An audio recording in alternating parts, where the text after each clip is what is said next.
শহর কলকাতা এবং গ্রাম বাংলার সমস্ত পুজোগুলো এক এক করে তুলে ধরছি, তখন নিঃসন্দেহে এখান থেকে কয়েক কিলোমিটার দূরেই বলতে গেলে বাংলাদেশ। আর সেই বাংলাদেশের মাটিতেও একইভাবে বাঙালিরা তারা কিন্তু পুজো করছেন। কিন্তু জানেন, পদ্মা পাড়ে পুজো করতে গিয়ে রীতিমতো চিন্তা, আতঙ্ক এবং টেনশন কাজ করছে, কারণ বাংলাদেশে পুজো করতে গিয়ে বিজিবির নিরাপত্তায় পুজো করতে হচ্ছে। অর্থাৎ এক ইউনূস তিনি কার্যত জ্বালিয়ে খাচ্ছেন গোটা বাংলাদেশকে।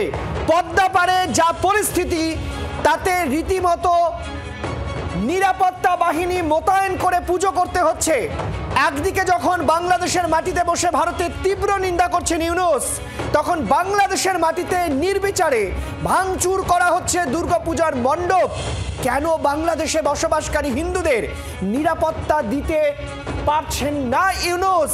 কেন ভারতের প্রতি এত বিদ্বেষ? ডক্টর ইউনূসের 2857টি মণ্ডপে নিরাপত্তার ঘেরাটোপে পুজো করতে হচ্ছে। অশান্তি এড়াতে 430 প্লাটুন বিজেপি সদস্য মোতায়েন করতে হচ্ছে। ইউনূসের এক মুখে কত রূপ। এই তো কিছুদিন আগে তিনি ঢাকেশ্বরী মন্দিরে গেলেন, গিয়ে বলে এলেন বড় বড় কথা। তিনি বলে এলেন যে এখানে সাম্প্রদায়িক হিংসার কোনো জায়গা নেই। তিনি বললেন নিশ্চিন্তে পুজো করতে পারবেন। কিন্তু সেই ইউনূসের মুখে ভারত বিরোধিতার কথা, সেই ইউনূসের মুখে কার্যত হিংসার কথা শোনা যাচ্ছে বলে দাবি করা হচ্ছে আওয়ামী লীগের পক্ষ থেকে। শুনুন কি বলেছেন Yunus. We have problems with India right now because they didn't like what the students have done. They're hosting Hasina, who's the former prime minister, who created all this problem and killed the young people. And that creates a lot of tension between India and Bangladesh. Also fake news coming from the other side, making all kinds of propaganda that this is a very bad thing, this is an Islamist movement, and these are the Talibans who took over Bangladesh and so on. They have been trained in, they even say I'm a Taliban too. আর এই নিয়ে আমরা সরাসরি চলে যাব news রুমে। আমাদের সঙ্গে রয়েছেন সরাসরি আমাদের প্রতিনিধি মৌমিতা চক্রবর্তী। মৌমিতা, বড় দুঃখ পেয়েছেন মোহাম্মদ ইউনূস। তাকে নাকি কেউ বা কারা একেবারে তালিবানের সঙ্গে তুলনা করছেন, মৌলবাদের সঙ্গে তুলনা করছেন। কিন্তু ইউনূস কি জানেন না যে তার দেশে, তিনি যে দেশের প্রধান উপদেষ্টা, সেই দেশে পুজো করতে হচ্ছে বিজেপির নিরাপত্তায়?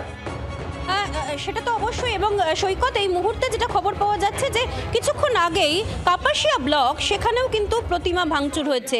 কুমিল্লা, চট্টগ্রাম, কাপাসিয়া কোনো জায়গা বাদ থাকছে না। সিলেট, একাধিক জায়গায় কিন্তু শারদোৎসবের আগে প্রতিমা ভাঙচুর হচ্ছে। কোথাও সরাসরি গিয়ে মণ্ডপে আগুন ধরিয়ে দেওয়া হচ্ছে।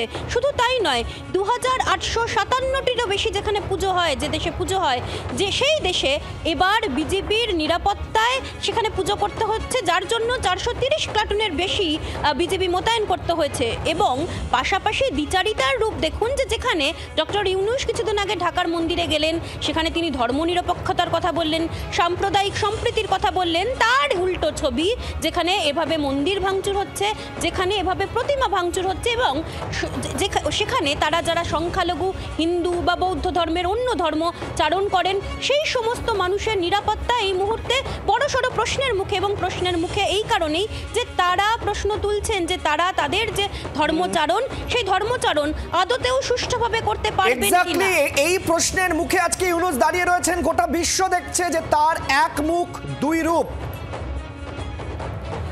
আর এই মুহূর্তে আপনাদেরকে শোনাবো বাংলাদেশের আওয়ামী লীগের ছাত্র সংগঠনের পক্ষ থেকে কি বলা হচ্ছে। বাংলাদেশে এই মুহূর্তে যে পরিমাণ ফোর্স রেখে দুর্গাপূজার ব্যবস্থা করা হয়েছে, ডক্টর ইউনূস তিনি বলছেন, অন্যদিকে ভিডিও রিলিজ করছেন যে সনাতনীদের প্রতি বা ধর্মনিরপেক্ষতার বার্তা দিচ্ছেন, অন্যদিকে গিয়ে বলছেন ভারত তাদের বন্ধু নয়। এই পরিস্থিতি নিয়ে আপনাদের বক্তব্য যদি একটু বলেন। তো আজকে দেখা যাচ্ছে দেশের বিভিন্ন প্রান্তে অনেক জায়গায় দুর্গাপূজার মণ্ডপ ভাঙচুর করা হচ্ছে।